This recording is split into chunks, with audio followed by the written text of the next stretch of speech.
The autumn rain fell in sheets against the towering windows of Thornhaven Manor, casting rippling shadows across the gleaming marble floors. Lady Vivian Marlowe pressed herself against the panelled wall of the corridor, her heart hammering beneath her emerald silk gown as she listened for footsteps. "Lady Vivian, I know you are nearby. Please, grant me but a moment of your precious time." "Lord Edmund St." Claire's voice echoed through the hallway, earnest and utterly oblivious to the dozens of guests who had begun to notice his increasingly desperate hunt through the Duke's residence. Vivienne squeezed her eyes shut, mortification burning through her chest. This was precisely why she had refused his proposal 3 weeks prior. Edmund was not a terrible man, quite the opposite. The second son of the Earl of Westridge possessed a generous heart, considerable wealth, and impeccable breeding. Her father, the Marquess of Ashmont, had been delighted by the match. Her mother had already begun planning the wedding breakfast. But Edmund St. Clair had one fatal flaw. He possessed not a single shred of social awareness. His courtship had been a relentless assault of overwrought poetry recited at inappropriate moments, bouquets so enormous they required 3 footmen to carry, and declarations of devotion shouted across crowded ballrooms. When she had gently, so very gently, declined his proposal, citing their incompatibility, he had nodded thoughtfully, patted her hand, and assured her that he understood she was simply nervous about the magnitude of their love. He had not understood at all. "Vivian, my darling dove, your beauty outshines even the stars themselves." She could hear him now, just around the corner, apparently comparing her to celestial bodies, while the Duchess's other guests tittered behind their fans. Vivian's cheeks flamed. She needed to escape, to hide, to disappear, until Edmund finally accepted that she was not, had never been, and would never be his darling dove. Her eyes fell upon a door, heavy oak, slightly ajar, with no light spilling from within. Without pausing to consider the wisdom of her actions, Vivian slipped inside and pressed the door shut behind her, turning the lock with trembling fingers. The room was warm and dimly lit by a single branch of candles and the glow of a well-tended fire. She leaned against the door, closing her eyes in relief as Edmund's footsteps passed by outside, his voice fading as he moved down the corridor. "Thank heavens," she whispered. "I beg your pardon." Vivian's eyes flew open. The bedchamber, for that was clearly what she had stumbled into, was far from empty. Near the fireplace stood a man in shirt sleeves and partially unbuttoned waistcoat, a towel draped over one shoulder, and his dark hair damp as though he had just washed. He held a crystal tumbler of what appeared to be brandy, and his expression registered surprise, amusement, and something that might have been fascination. He was possibly the most handsome man Vivienne had ever seen. Tall and broad-shouldered, with features that seemed carved from granite, strong jaw, high cheekbones, and eyes so intensely blue they reminded her of the deepest parts of the ocean. Those eyes were currently fixed on her, with an intensity that made her breath catch. Vivian's voice came out as a squeak. She cleared her throat. "I am terribly sorry. I thought this room was empty." The man's lips curved into a slow smile that did alarming things to her pulse. "Clearly. I shall leave immediately, of course. Please forgive my intrusion. Lady Vivian, where have you hidden yourself, my ethereal enchantress?" Edmund's voice, now much closer, made Vivian freeze. The man in shirt sleeves raised one dark eyebrow. "Might that be Lord Edmund St. Clair?" he asked, his tone rich with barely suppressed laughter. Vivian felt her mortification reach new heights. "You know him. We were at Cambridge together. Decent fellow, absolutely hopeless with women." He set down his brandy glass and crossed his arms, studying her with open curiosity. "I take it you are the object of his current devotion." "I am the unwilling recipient of his attentions," Vivian corrected, lifting her chin despite her embarrassment. "I refused his proposal 3 weeks ago, but he appears to believe that my refusal was merely feminine modesty, requiring persistent persuasion." The stranger threw back his head and laughed, a genuine delighted sound that seemed to fill the room. "That sounds precisely like Edmund. He once courted the daughter of a French comte for 6 months after she became engaged to another man, convinced that she was simply testing his dedication." Despite her predicament, Vivienne felt her lips twitch. What happened? She married the other fellow, moved to Paris, and had 3 children before Edmund finally accepted that she was, in fact, no longer available. He shook his head, still smiling. He means well, but subtlety has never been his strong suit. Vivian, are you perhaps exploring the portrait gallery? How thoughtful of you to admire my ancestors. Edmund's voice was now directly outside the door. Vivian's eyes widened in panic. If Edmund found her alone in a gentleman's bedchamber, the scandal would be catastrophic. Her reputation would be destroyed. And worse, far worse, her father would insist she marry Edmund immediately to salvage what remained of her honor. Please, she whispered, meeting the stranger's gaze with desperate appeal. I know I have no right to ask, but... He held up one hand, his expression shifting from amusement to something more calculating. The window curtains, he murmured, gesturing toward the heavy velvet drapes that flanked the rain-streaked windows. Quickly now. Vivienne didn't hesitate. She darted across the room, her silk skirts whispering against the Turkish carpet, and slipped behind the curtains just as a knock sounded at the door. One moment, the stranger called out, his voice carrying the bored authority of someone accustomed to being obeyed. She heard the rustle of fabric and imagined him shrugging into his coat, making himself more presentable. The lock clicked. The door opened. Edmund? The stranger said, his tone warm but firm. What brings you prowling about the private family wing? Alaric, I did not realize you had arrived. Edmund's enthusiasm was audible even through the heavy curtain. I thought you were still in Scotland. Alaric. The name struck Vivian like lightning. Alaric Kingsley, Duke of Thornhaven. She was hiding in the Duke of Thornhaven's private bedchamber, behind his curtains, while he entertained visitors in his shirt sleeves. This was so much worse than she had imagined. I returned late this afternoon, the Duke replied smoothly. The grouse hunting proved less entertaining than anticipated, but you have not answered my question. What are you doing in the family wing? The reception rooms are on the lower floor. I am searching for Lady Vivian Marlowe, Edmund announced with the confidence of someone who saw nothing inappropriate in his behavior. Have you perhaps seen her? Golden hair like spun sunshine, eyes the color of morning glories, a voice like... I have not, the Duke interrupted, as I have only just finished washing after my journey. Edmund, perhaps the lady does not wish to be found?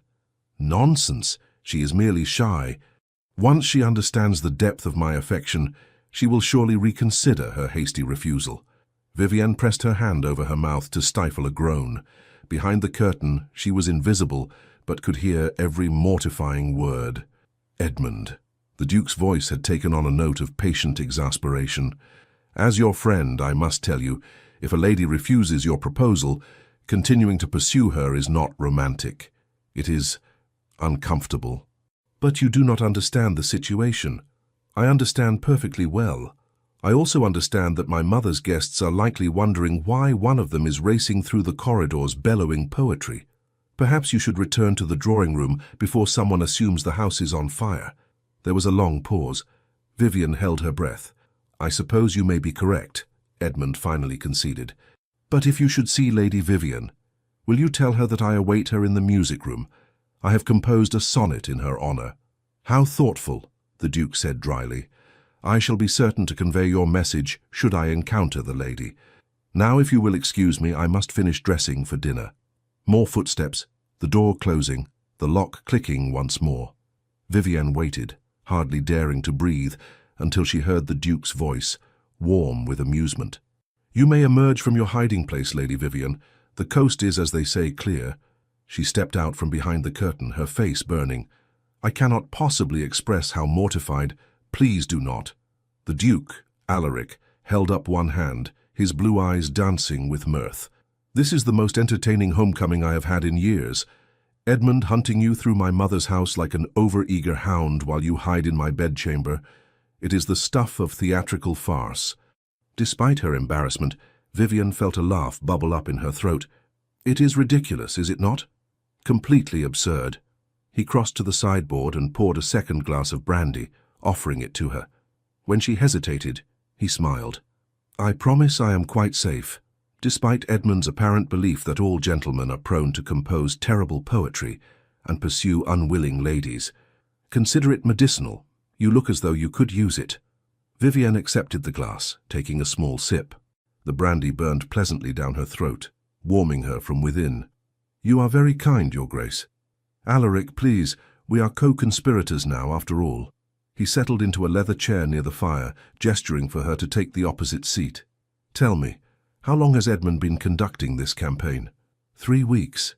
Vivian sank gratefully into the offered chair, her legs suddenly weak with relief. 3 weeks of flowers, poems, serenades beneath my window, and increasingly dramatic declarations in public spaces. My father thinks I am being foolish to refuse such an advantageous match. My mother has begun hinting that my standards are too high. And what do you think? The question surprised her. Most men of her acquaintance never asked what she thought, only what she felt, as though women were incapable of rational consideration. I think, Vivian said slowly, meeting his gaze, that marriage to Edmund would be a slow death of the spirit. He is not cruel or unkind, but he sees me as a prize to be won, a perfect object to be placed upon a pedestal and admired. He has no interest in who I actually am, my thoughts, my opinions, my preferences. When I tried to explain this during his proposal, he simply assured me that my beauty needed no improvement through education or conversation. Alaric's expression darkened. The fool. He meant it as a compliment. That makes it worse, not better. The Duke leaned forward, his elbows resting on his knees. You are absolutely correct to refuse him. Marriage should be a partnership of equals, not a man acquiring a decorative wife to display like a particularly fine painting. Vivian felt something warm unfurl in her chest. You believe that? I do. His voice was firm, certain. My own parents shared such a partnership. My father valued my mother's counsel above all others, and she challenged him constantly to be a better man, a better duke, a better father. Their love was built on respect, friendship, and genuine affection, not empty flattery and suffocating adoration. That sounds wonderful, Vivian said softly. My parents, they are content enough, I suppose, but theirs was an arranged match. They are cordial to one another, nothing more. Is that what you want for yourself? Cordial contentment? No. The word came out fierce, surprising them both. I want what your parents had. I want someone who sees me, truly sees me, and values what they find. I want conversation and laughter and... She broke off, embarrassed by her own vehemence. And passion, Alaric finished quietly. His blue eyes held hers, and Vivian felt heat rise in her cheeks that had nothing to do with the fire. The clock on the mantelpiece chimed the hour, a gentle reminder that the dinner bell would ring soon. I should go, Vivian said reluctantly, setting down her glass. I have intruded on your hospitality long enough, and if anyone discovers I was here, then we shall ensure no one discovers it. Alaric rose smoothly to his feet. The servants' stair at the end of the corridor connects to the main floor near the ladies' retiring room. If you use that route, no one will see you emerge from the family wing. You would help me further, even after I invaded your privacy so dramatically? My lady. His smile was pure mischief. This is the most interesting evening I have spent in months. Consider it my pleasure to aid in your escape. Though I confess, I am curious to witness Edmund's face when he learns we are both attending the same dinner. Vivian felt her own smile bloom. We have never met before this moment, Your Grace. Precisely. He offered his arm, escorting her to the door. I am simply a traveller returned home, and you are simply one of my mother's many guests. No connection whatsoever. At the door, Vivian paused, looking up at him. Thank you, Alaric. Truly. The pleasure, he said softly, was entirely mine, Vivian. The way he said her name, low and warm without Edmund's theatrical flourishes, sent a shiver down her spine that had nothing to do with the cool corridor air. She slipped through the door and made her way to the servants' stair, her heart racing. Behind her she heard the Duke's door close softly, and she couldn't shake the feeling that something significant had just occurred, something that would change everything. The dining room at Thornhaven Manor was a masterpiece of elegant restraint. Crystal chandeliers cast warm light over the long mahogany table, where 24 guests were seated according to strict protocol. Vivian found herself positioned in the middle of the table, with the elderly Lord Hartwell on her left, and to her extreme misfortune, Lord Edmund St. Clair on her right. There you are, Edmund exclaimed as she took her seat, his voice carrying halfway down the table. I have been searching for you everywhere. Did you receive my message about the sonnet? I did not, Vivian replied, keeping her voice low in hopes he would follow suit. I was in the retiring room attending to my appearance. Your appearance needs no attending. You are perfection itself. Several guests turned to stare. Vivian felt her face flame. You are too kind, Lord Edmund. Perhaps we might discuss this more quietly. Why should I be quiet when proclaiming your virtues? The world should know of your... Edmund. The voice came from the head of the table, cool and commanding. I believe my mother is about to make an announcement. Vivian's eyes snapped to the Duke. He was looking at Edmund with an expression of polite patience, but when his gaze briefly met hers, she saw the amusement dancing there. The Dowager Duchess of Thornhaven, a regal woman in her 60s with silver hair and the same piercing blue eyes as her son, smiled at her guests. Thank you, Alaric. I merely wish to welcome you all to Thornhaven and express my delight at having my son home once again. His travels have kept him away far too long. Only 6 weeks, Mother, Alaric said dryly. An eternity, she countered, her eyes twinkling. Now please, everyone enjoy the meal. Cook has outdone herself. As the first course was served, a delicate consommé, Edmund immediately leaned toward Vivian. As I was saying before we were interrupted, I have composed... Lord Edmund, interjected Lady Hartwell from across the table. I understand you recently purchased a new hunter. Is he performing well? Edmund, momentarily distracted by the question, launched into an enthusiastic description of his horse's virtues. Vivian shot Lady Hartwell a grateful glance, which the older woman returned with a subtle wink. The meal progressed through multiple courses, each more elaborate than the last. Vivian found herself hyper-aware of the Duke's presence at the head of the table. Several times she glanced in his direction, only to find him already looking at her. Each time their eyes met, she felt that same strange flutter in her chest.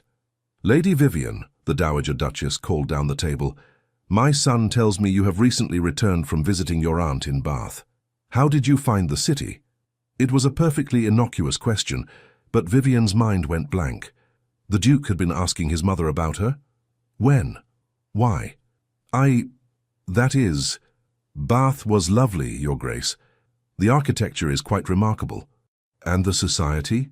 Did you attend many assemblies? A few, though I confess I found the constant social whirl somewhat exhausting. A woman of sense, the Dowager Duchess approved. Too many young ladies today believe that happiness can only be found in an endless succession of balls and parties. I have always maintained that true contentment requires substance, good conversation, intellectual pursuits, meaningful connections. I agree wholeheartedly, Vivian said, warming to the subject.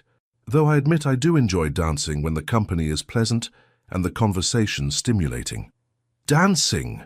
Edmund seized upon the word like a drowning man grabbing a rope. Vivian, you must save me the first waltz at the ball tomorrow night.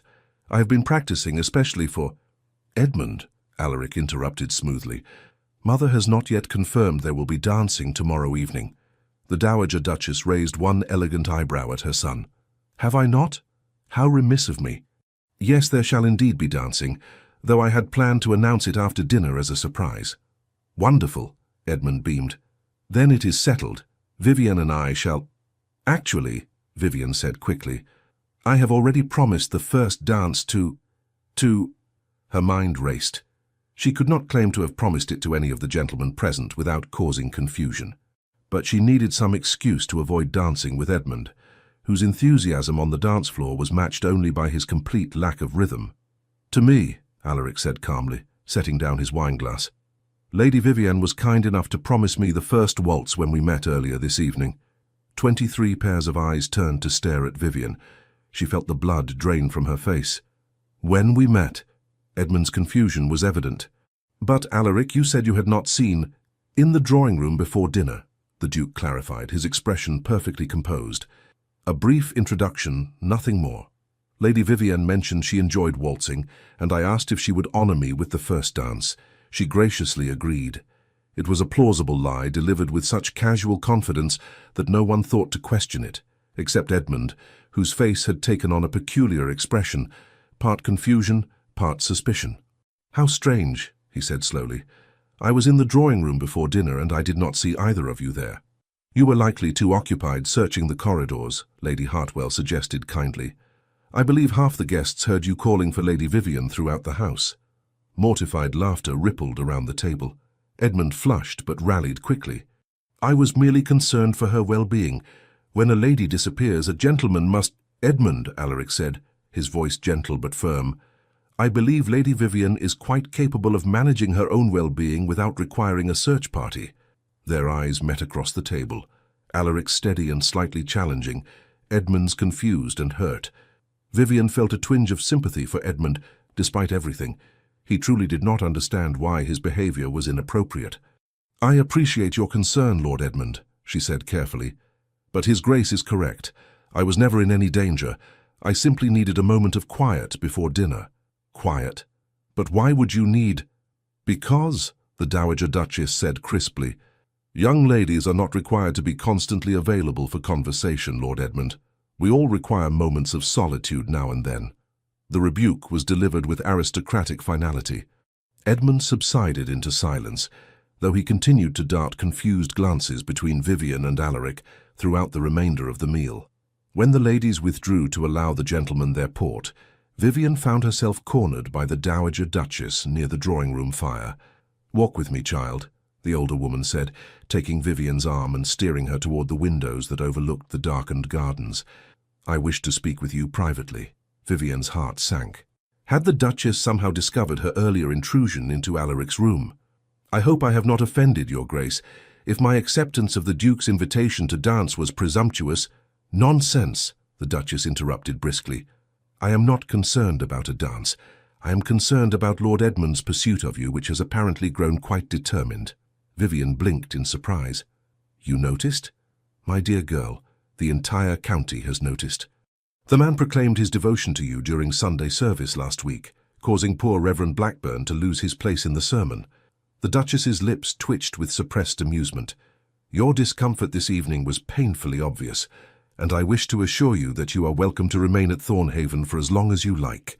If Lord Edmund's attentions become too tiresome, simply say the word, and I shall have my son deal with him." "That is extraordinarily kind, but I could not possibly impose—" "It is not an imposition," the Duchess said firmly. "I invited you here because your mother is an old friend, but also because I have heard excellent things about your character from multiple sources. You are intelligent, well-read, and possessed of both wit and compassion. In short, you are precisely the sort of young woman I wish to know better." Warmth spread through Vivian's chest. "Thank you, Your Grace. I am honored." "Good." The Duchess patted her arm. "Now I also wish to mention that my son is not in the habit of inviting young ladies to dance at a moment's notice.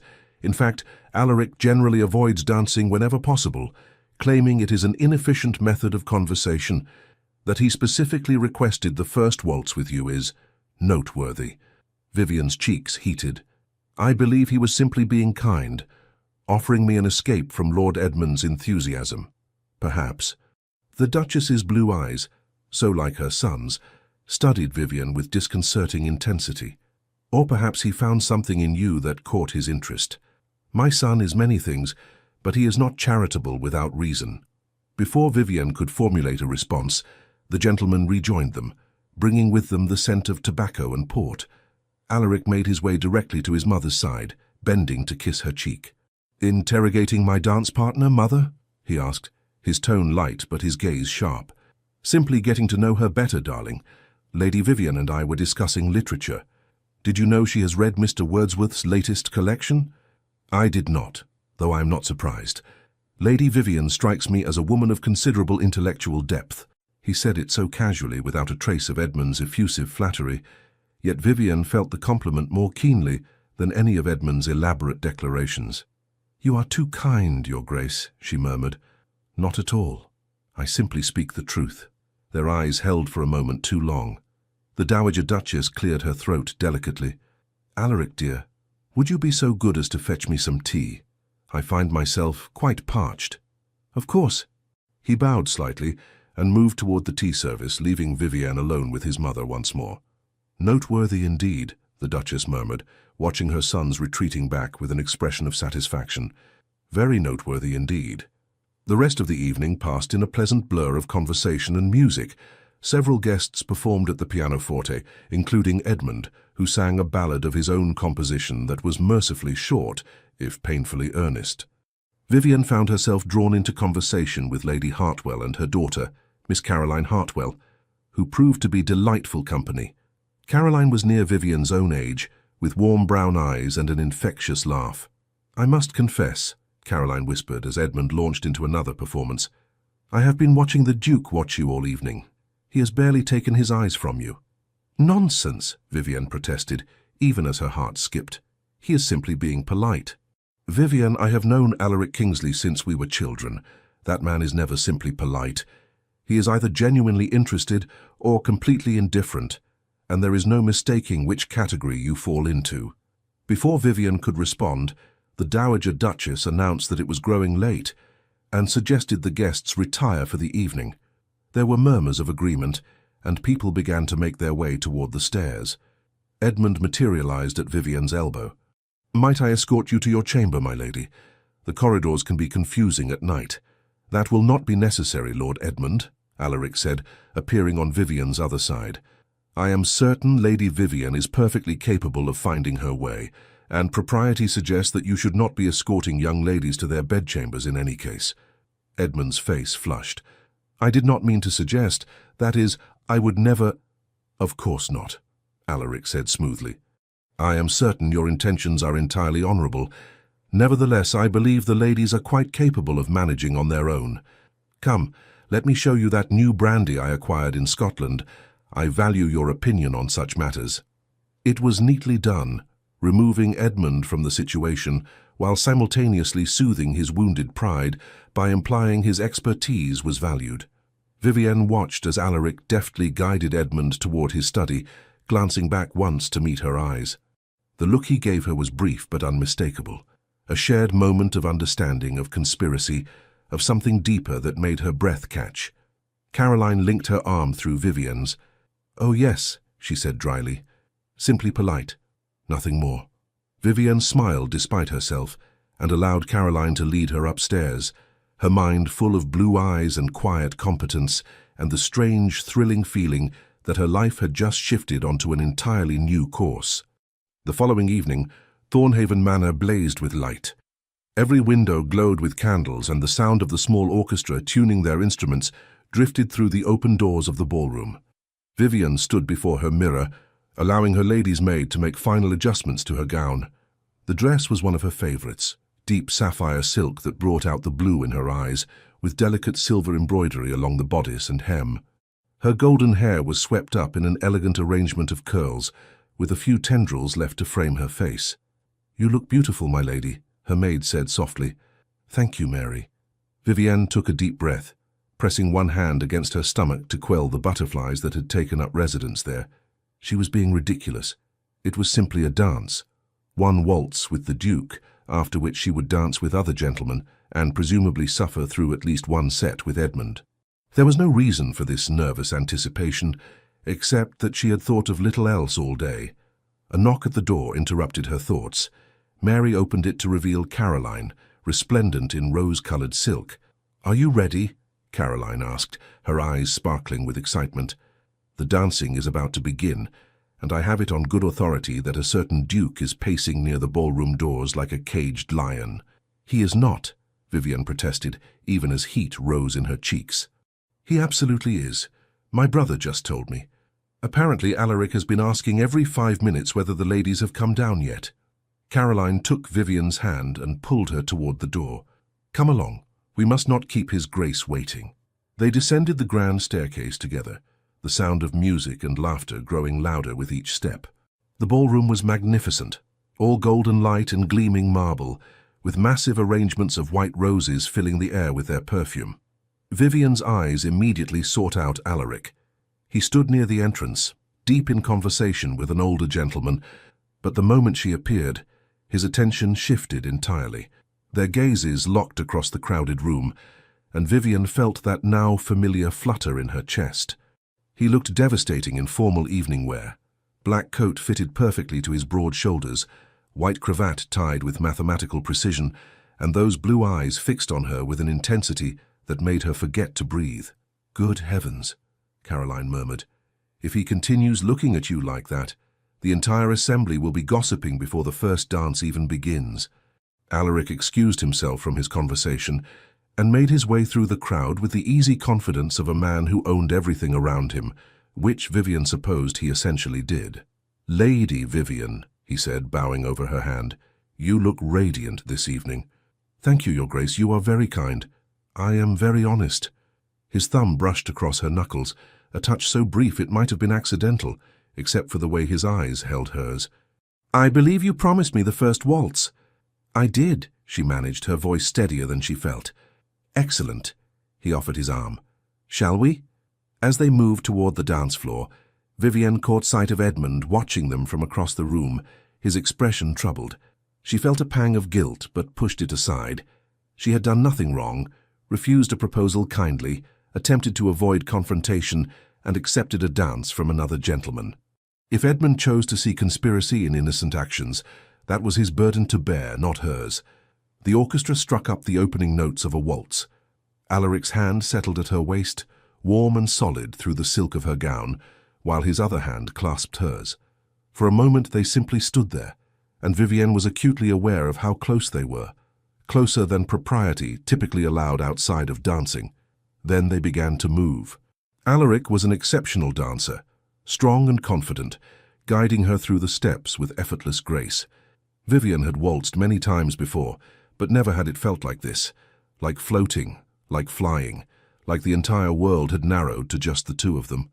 "You dance beautifully," Alaric said quietly, his voice pitched for her ears alone. "As do you. I confess I am surprised.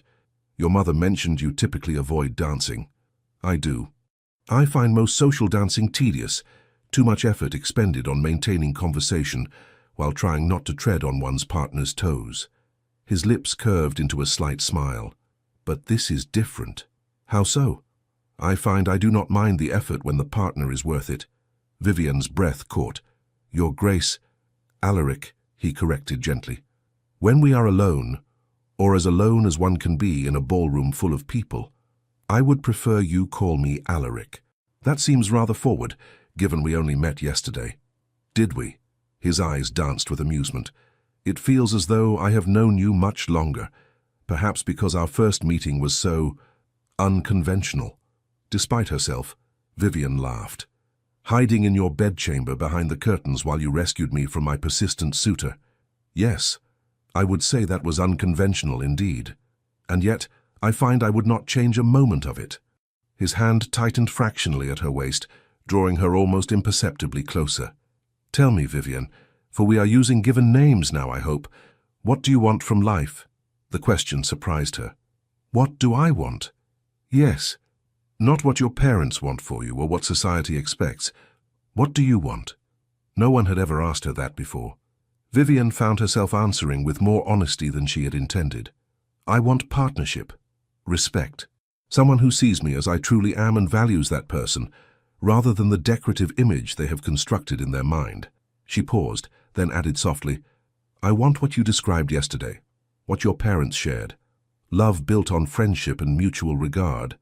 Not grand passion and dramatic declarations. Those are Edmund's province, and you can see how well they suit me." She smiled wryly. "I think grand passion must be built on a foundation of genuine connection, or it burns out quickly, leaving only ashes and disappointment." "You are wise beyond your years," Alaric said, and there was something in his voice that made her pulse quicken. "I have known women twice your age who have not learned that lesson. And you? What do you want?" He was quiet for a moment, guiding her through a turn. "I want precisely what you described. My parents' marriage set a standard I have been unable to compromise on, which is why at 32 I remain unmarried. I have met countless beautiful women, charming women, accomplished women, but I have never met a woman who—" He trailed off, his eyes searching hers. "Who what?" Vivian whispered. "Who made me want to compose terrible poetry and serenade her beneath her window, despite knowing how ridiculous I would appear." Vivian's heart stopped, then started again, beating twice as fast. "That sounds suspiciously like what you were mocking Edmund for yesterday," she managed. "The difference," Alaric said, his voice low and intense, "is that Edmund does those things because he believes that is what courtship requires. I would do them because for the first time in my life, I understand the impulse to make a fool of myself for a woman's smile." They had stopped moving, Vivian realized dimly. They stood in the middle of the dance floor, other couples swirling around them, but she could not seem to make her feet obey the steps. "Alaric," she breathed. "I know this is madness," he said urgently. "We met yesterday. I should be rational, measured, cautious. But when you stumbled into my room, desperate and disheveled and absolutely magnificent in your determination to escape an unwanted suitor, something shifted inside me. And tonight, watching you descend those stairs in that gown, with that expression of nervous anticipation on your face, Vivian, I cannot pretend indifference." "I do not want you to pretend," Vivian said, finding her voice at last. "Because I feel it too, this strange, impossible connection. I thought perhaps I was imagining it, that I was being foolish." "You are not foolish. You are extraordinary." He was looking at her as though she were the only person in the room, the only person in the world, and Vivian felt herself falling into those blue eyes with a complete lack of self-preservation. "Your Grace, might I cut in?" Edmund's voice shattered the moment like a stone through glass. They both turned to find him standing at Alaric's elbow, his expression a mix of hopefulness and determination. "This is a private dance, Edmund," Alaric said, his tone carefully neutral. "But surely Lady Vivian would enjoy some variety in her partners. You have been monopolizing her attention for quite some time." It was true. They had been standing still for far longer than was proper, and people were beginning to stare. Vivian could see the calculations happening in Alaric's eyes, weighing social propriety against personal desire.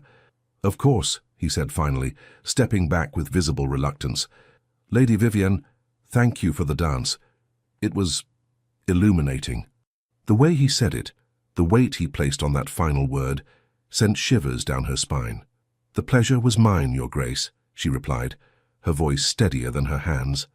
Alaric bowed and walked away, but not before shooting Edmund a look that clearly said they would be having words later.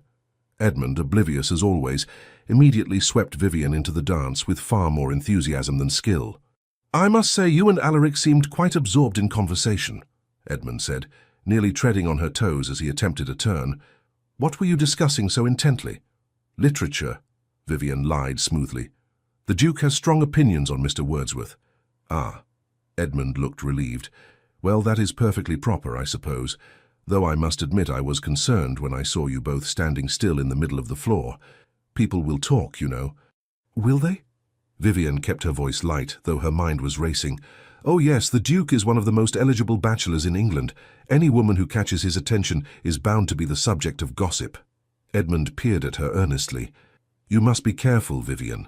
A man of his position might enjoy a flirtation, but he will ultimately marry someone of impeccable breeding and social standing." The implication was clear. You are not good enough for a duke. Vivian felt anger flash through her, hot and unexpected. "My father is a marquess, Lord Edmund.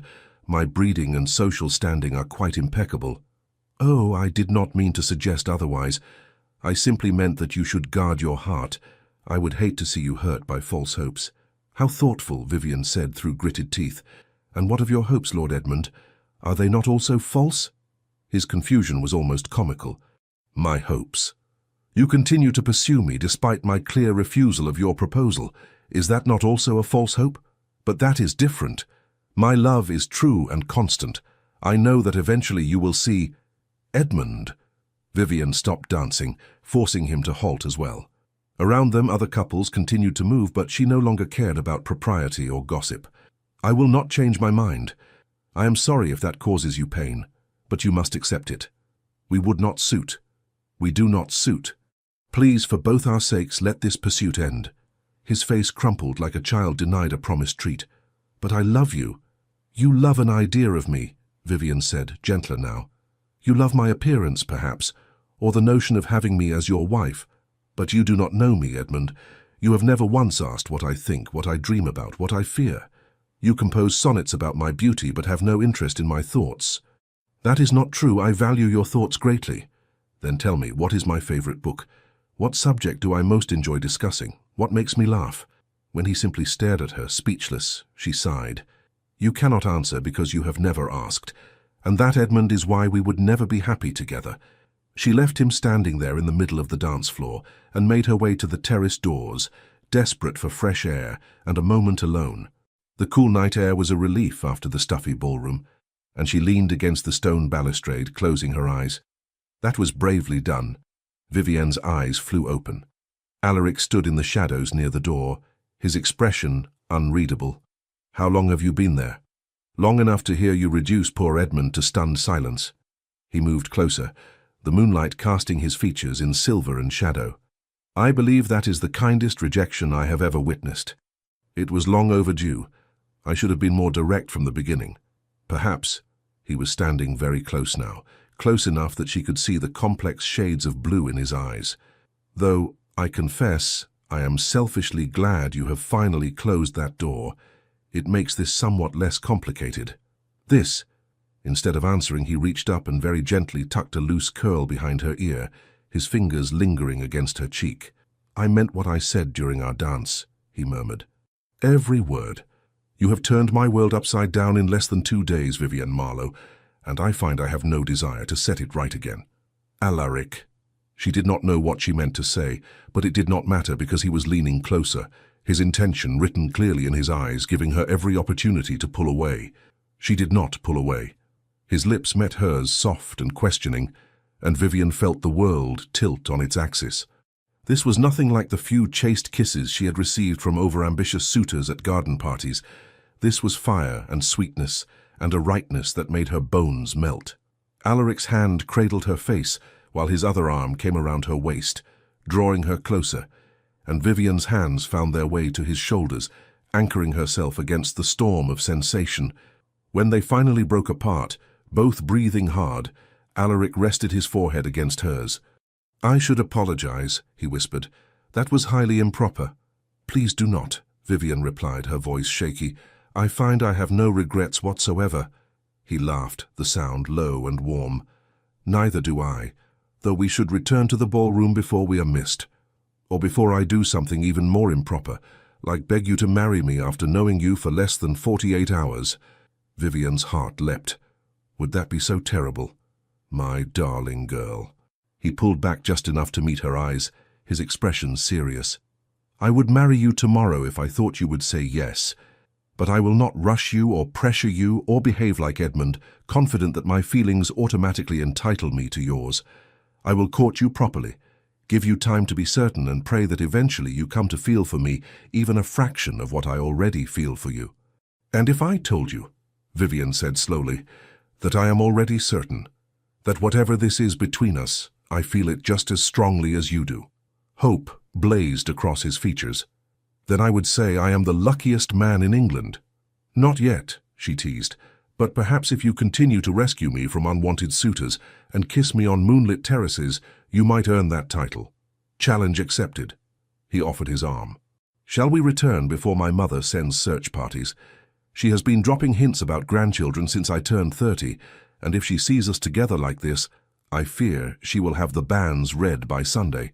They walked back into the ballroom together, and Vivienne felt every eye turn toward them. Let them stare, she thought. Let them gossip. For the first time in her life, she did not care about propriety or expectations or what society thought she should want. She knew what she wanted. And he was walking beside her, his hand warm beneath hers, smiling at her like she was the most precious thing in his world. The morning sun streamed through the breakfast room windows as Vivienne pushed eggs around her plate, unable to eat, despite the delicious spread before her. Across the table, Caroline was watching her with barely concealed amusement. "You are going to wear a hole in that plate if you continue staring at it so intently," Caroline observed. "Or perhaps you are waiting for the eggs to spontaneously transform into the Duke." Vivienne felt her cheeks heat. "I have no idea what you mean." "Of course not. Just as you had no idea why you disappeared onto the terrace last night, or why you returned looking as though you had been thoroughly kissed. Caroline." Vivienne glanced around, grateful that the breakfast room was otherwise empty. "Someone might hear you." "Then you admit it happened?" "I admit nothing," Vivienne said primly, though her smile betrayed her. Caroline laughed. "You are hopeless, but I am happy for you, truly. Alaric is a good man, the best I know. If anyone deserves happiness, it is the two of you." Before Vivienne could respond, The Dowager Duchess entered, followed by her son. Alaric's eyes immediately found Vivian's, and the warmth in his gaze made her forget to breathe. "Good morning, ladies," the Duchess said cheerfully. "I trust you slept well after last night's festivities." "Very well, thank you, Your Grace," Vivian managed. "Excellent. Alaric, do sit down and eat something. You have been prowling about since dawn like a restless wolf." "I went for a ride, Mother. I am perfectly calm." "You are perfectly something," the Duchess murmured, too quietly for anyone but Vivian to hear. Then, louder, "Lady Vivian, I wondered if you might join me for a walk in the gardens after breakfast. I wish to show you the rose arbor. It is quite spectacular this time of year." It was clearly not a request. Vivian nodded. "I would be delighted, Your Grace." 20 minutes later, she found herself strolling through Thornhaven's immaculate gardens on the Duchess's arm, admiring the carefully tended flower beds and ornamental fountains. "I suppose you are wondering why I wish to speak with you privately," the Duchess said without preamble. "The thought had crossed my mind, Your Grace. I will be direct, as I suspect you appreciate plain speaking. My son is in love with you." Vivian stumbled slightly. The Duchess steadied her with a firm hand. We have only just met. Surely it is too soon. For most people, perhaps, but Alaric is not most people. He is methodical, careful, and extraordinarily difficult to surprise. Yet you have managed to turn him into a lovesick fool in less than 2 days." The Duchess's tone was matter-of-fact, but her eyes were kind. "I have not seen him this animated since his father died 5 years ago. You have brought light back into his life, Lady Vivian, and for that alone I would be inclined to like you." "You are very kind, Your Grace, but I am not kind. I am practical. I am also deeply invested in my son's happiness." They had reached the rose arbor, a beautiful structure covered in climbing roses of every color. The Duchess gestured to a bench, and they both sat. "Tell me honestly, do you return his feelings?" Vivian took a deep breath. "I believe I do, though it seems mad to say so. I have never felt this way before, this certainty, this sense of rightness. When I am with him, everything else fades away. When I am not with him, I find myself counting the minutes until I see him again." "That sounds very much like love," the Duchess observed, "or at least the beginning of it. But is it enough? Can something that grows this quickly truly last?" "My dear child," the Duchess took Vivian's hand in both of hers. "I met my late husband at a garden party. We danced once, spoke for perhaps 20 minutes, and by the time he returned me to my chaperone, I knew I would marry him. We were engaged within a week, married within 6 months, and spent 37 gloriously happy years together before his heart gave out. Sometimes, when the connection is real, time becomes irrelevant." Vivian felt tears prick at her eyes. "I want that, what you had, what your son described. But I am frightened of making a mistake, of moving too quickly." "Then do not move quickly," the Duchess said simply. "Court each other properly. Take the time you need to be certain. But do not let fear prevent you from pursuing what could be extraordinary simply because it does not follow society's expected timeline." She paused, then added with a slight smile, "Though I confess, I would not be opposed to seeing grandchildren before I am too old to enjoy them." Vivian laughed through her tears. "Your son said you would say something like that." "Did he? How well he knows me." The Duchess squeezed her hand. "You have my blessing, Lady Vivian. More than that, you have my wholehearted approval and my hope that you will become part of this family. Now shall we return to the house? I believe Alaric has been watching us from the study window for the past 10 minutes, and if I do not release you soon, he may actually expire from impatience." They returned to find Alaric pacing in the drawing room, his usual composure notably absent. He looked up as they entered, his expression anxious. "Mother, might I steal Lady Vivian for a moment? I wish to show her the library." "By all means," the Duchess said serenely, "though I suggest you actually show her the library rather than simply using it as an excuse for privacy." "Mother," Alaric said, pained, "I am simply ensuring you remember proper behavior, darling. Lady Vivian's reputation must be protected, even here in our own home." "I am well aware of that, thank you." He offered Vivian his arm. "Shall we?" The library was a magnificent room, 2 stories tall with floor-to-ceiling shelves packed with leather-bound volumes. A fire crackled in the hearth, and comfortable chairs were scattered throughout, creating intimate reading nooks. "It is beautiful," Vivian breathed, turning in a slow circle to take it all in. "It was my father's favorite room," Alaric said softly. "He used to spend hours here, reading everything from philosophy to agricultural treatises. When I was a boy, he would let me sit in his lap while he read aloud, even when I was too young to understand the words." "You miss him?" "Every day." He moved to stand beside her at one of the tall windows overlooking the grounds. "He was the standard by which I have measured myself, and found myself lacking more often than not." "I doubt that very much," Vivian said firmly.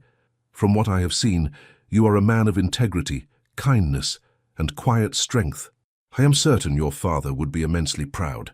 Alaric turned to face her fully, taking both her hands in his. "Vivian, I know this is happening very quickly.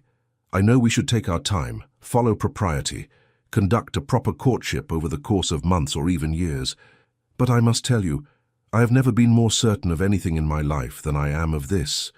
Of us." "Neither have I," she admitted, "though it terrifies me." "We can take as much time as you need," he assured her. "I will not pressure you or rush you, but I needed you to know you are not alone in this feeling. Whatever this is that has grown between us, I am feeling it just as intensely as you are." Vivian stepped closer, closing the distance between them. "What if we did not wait? What if we trusted this feeling, this certainty?" His eyes darkened. "What are you saying?" "I am saying that I do not want a lengthy courtship filled with chaperoned visits and stilted conversation. I want you, Alaric. I want a partnership like your parents had, respect, friendship, passion. I want to wake up each morning knowing that I chose the right person and that he chose me in return." She took a shaky breath. "I am saying that if you were to ask me to marry you, I would say yes." For a moment he simply stared at her, then slowly he sank to one knee, never breaking eye contact. "Vivian Marlowe," he said, his voice rough with emotion, "would you do me the extraordinary honor of becoming my wife? I promise to value your thoughts, respect your opinions, make you laugh every day, and love you with everything I am for as long as I live." Tears spilled down Vivian's cheeks. "Yes, yes, 1,000 times yes." He surged to his feet and pulled her into his arms, kissing her with a passion that left them both breathless. When they finally broke apart, both laughing and crying, Vivian realized they were no longer alone. The Dowager Duchess stood in the doorway, her hand pressed to her chest, tears streaming down her face. Behind her, Caroline was grinning broadly. "I heard shouting," the Duchess said, her voice thick with emotion. "I thought perhaps something was wrong, but I see I was quite mistaken." "Mother," Alaric said, keeping one arm firmly around Vivian's waist, "we are engaged." "I gathered as much from the kissing," the Duchess replied dryly, though her smile was radiant. "Caroline, fetch my husband's ring from my chambers and send word to the Marquis of Ashmont. He will want to know his daughter is marrying a duke." "Immediately, Your Grace." Caroline practically ran from the room. The Duchess crossed to them and pulled them both into a fierce embrace. "Welcome to the family, my dear girl. You have made an old woman very happy indeed." The next 3 months passed in a whirlwind of wedding preparations, formal announcements, and social obligations. Vivian's parents, initially shocked by the speed of the engagement, were ultimately delighted by the advantageous match. Her mother spent weeks planning the wedding breakfast, while her father gruffly expressed his approval of Alaric's character and prospects. Edmund, upon hearing the news, had retreated to his family's estate in the country. He sent a brief note congratulating them both and wishing them every happiness, a gesture that Vivian appreciated more than she could say. She hoped he would eventually find someone who could return his affections, someone who valued his earnest devotion. The wedding itself was held at Thornhaven's private chapel, a small but beautiful ceremony attended by close family and friends. Vivian wore her mother's wedding dress, altered to fit her smaller frame, and carried white roses from the Duchess's garden. When she walked down the aisle on her father's arm, Alaric's expression made her heart skip. He looked at her as though she were the answer to every prayer he had ever uttered, and when they exchanged vows, his voice shook with emotion. "I, Alaric Edward Kingsley, take thee, Vivian Catherine Marlowe, to be my wedded wife, to have and to hold from this day forward, for better, for worse, for richer, for poorer, in sickness and in health, to love and to cherish, till death us do part. I, Vivian Catherine Marlowe, take thee, Alaric Edward Kingsley, to be my wedded husband, to have and to hold from this day forward, for better, for worse, for richer, for poorer, in sickness and in health, to love and to cherish, till death us do part. When the vicar pronounced them husband and wife, Alaric kissed her with such tenderness that several guests were seen wiping away tears. The wedding breakfast was a joyous affair, filled with laughter, music, and heartfelt toasts. The Dowager Duchess, her eyes bright with happy tears, stood and raised her glass. To my son and his bride, may your love be as strong and enduring as the one I shared with my late husband. May you find in each other friendship, passion, and partnership. And may you fill this house with laughter, love, and, in due time, the sound of children's feet racing through the corridors. To Alaric and Vivian, the guests chorused, raising their glasses. Later that evening, as they prepared to retire to the private wing of Thornhaven Manor, Alaric pulled Vivian into his arms. "Happy, Duchess?" he murmured against her hair. "Deliriously so," she replied, pressing her face against his chest. "Though I confess I still cannot quite believe this is real, that I stumbled into your bedchamber fleeing from Edmund, and less than 4 months later, I am your wife. Believe it," he said firmly, tilting her chin up to meet his gaze. "You are mine, Vivian, my wife, my Duchess, my dearest friend, and I am yours completely and irrevocably. I love you," she whispered, "and I love you, now and always." He kissed her then, deep and slow and full of promise, and Vivian felt her soul settle into a contentment she had never known before. This was home. This was where she belonged. 3 years later, Vivian stood at the nursery window, watching the rain patter against the glass. Behind her, she could hear the contented sounds of her son playing with wooden blocks, while his nurse kept watchful eyes on him. Thomas Alaric Kingsley, heir to the Thornhaven dukedom, was just over 2 years old and already showing signs of his father's strong will and his mother's curiosity. He had his father's dark hair and his mother's golden eyes, a combination that the Dowager Duchess claimed was absolutely perfect. "There you are." Vivian turned to find Alaric in the doorway, still dressed in his riding clothes, his hair windswept from his morning gallop across the estate. "Did you have a good ride?" she asked, moving into his embrace. "Excellent, though it would have been better with you." He kissed her forehead, then moved past her to scoop their son into his arms. "And how is my boy today? Have you been good for your mother?" "Papa," Thomas crowed, grabbing fistfuls of Alaric's hair. "Blocks." "I see that. Very impressive blocks." Alaric caught Vivian's eye over their son's head, his expression warm with love. "You look tired, my dear. Are you feeling well?" "Perfectly well," Vivian assured him. "Simply a bit overwhelmed by your mother's latest plans for Thomas's birthday celebration. She wishes to invite half the county." "That sounds like Mother." He set Thomas down, and the boy immediately returned to his blocks. "We can tell her to scale back if you prefer a quieter affair." "No, let her have her fun. She adores any excuse to fill the house with people." Vivian took his hand, guiding it to rest on her still flat stomach. "Besides, by the time of the celebration, we shall have other news to share." Alaric's eyes widened. "Vivian, are you saying—" "I am with child again," she confirmed, her smile radiant. "The physician confirmed it this morning. We shall have another little one by spring." The joy on his face was everything she could have hoped for. He pulled her into his arms, holding her as though she were made of spun glass. "You have given me everything," he whispered, "more than I ever dreamed possible."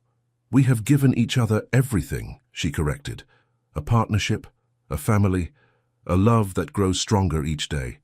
We built this together, Alaric." "That we did." He pulled back just enough to kiss her, tender and sweet. "I love you, Vivian Kingsley, more than words can express. And I love you, now and always." From his spot on the floor, Thomas looked up at his parents and clapped his hands together. "Mama, Papa, love!" They both laughed, and Vivian felt her heart swell with such profound happiness that it was almost painful. This was her life now, not the constrained existence she had once imagined, trapped in a marriage to a man who saw her as a prize rather than a person. Instead, she had found a partner who valued her mind as much as her beauty, who made her laugh every day, who supported her dreams and shared his own. She had found her perfect match in the most unexpected way, by running into a bedchamber, fleeing an unwanted suitor, only to discover the man who would become her everything waiting on the other side. As Alaric lifted their son onto his shoulders and made him giggle with delight, the Dowager Duchess appeared in the doorway, her expression knowing. "I thought I heard laughter," she said, her eyes taking in the scene with obvious satisfaction. "And might I be correct in detecting a certain glow about you, Vivian dear?" "You might," Vivian confirmed, unable to keep the smile from her face. The Duchess clapped her hands together. "Wonderful, another grandchild. Oh, I must send word to, but no, we shall wait until after Thomas's celebration to make the announcement. No need to steal his moment." She bustled off, already making plans, her happiness evident in every step. Alaric set Thomas back down and pulled Vivian close once more. Outside, the rain had stopped, and sunlight was beginning to break through the clouds, casting golden light across the nursery. "Do you remember," he said softly, "when I told you that you had turned my world upside down, and I had no desire to set it right again?" "I remember everything about that night," Vivian replied. "I meant every word. You are my world, Vivian. You and our children, this life we are building together.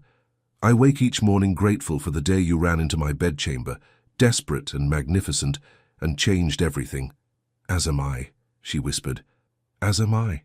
And as they stood there in the soft afternoon light, their son playing at their feet and another child growing beneath her heart, Vivian knew with absolute certainty that this was exactly where she was meant to be. Not in a marriage of convenience or social expectation, but in a true partnership, built on respect, friendship, passion, and a love that had sparked to life in the most unexpected moment and would burn bright for all their days. This was their happily ever after, and it was perfect. Epilogue. Years later, the great hall at Thornhaven Manor rang with laughter and music as 3 generations gathered for the annual harvest celebration.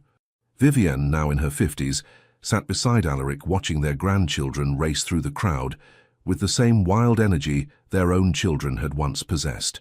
Thomas, now a man of 30 with children of his own, stood near the fireplace deep in conversation with his younger brother, Edmund Kingsley, named for the man whose clumsy courtship had inadvertently brought their parents together.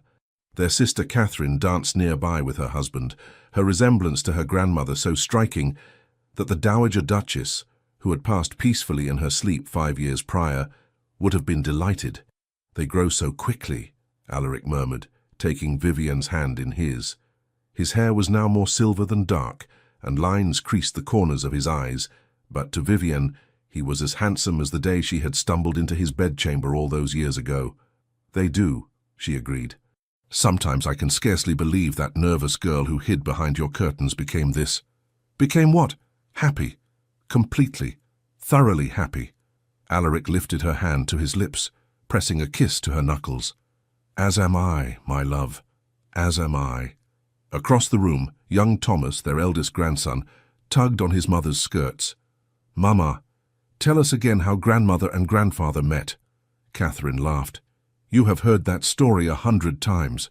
"But it is the best story," the boy insisted. Their son Thomas, overhearing, grinned at his parents. "Shall I tell them, or would you prefer to?" "Oh, let them tell it," Vivian called out.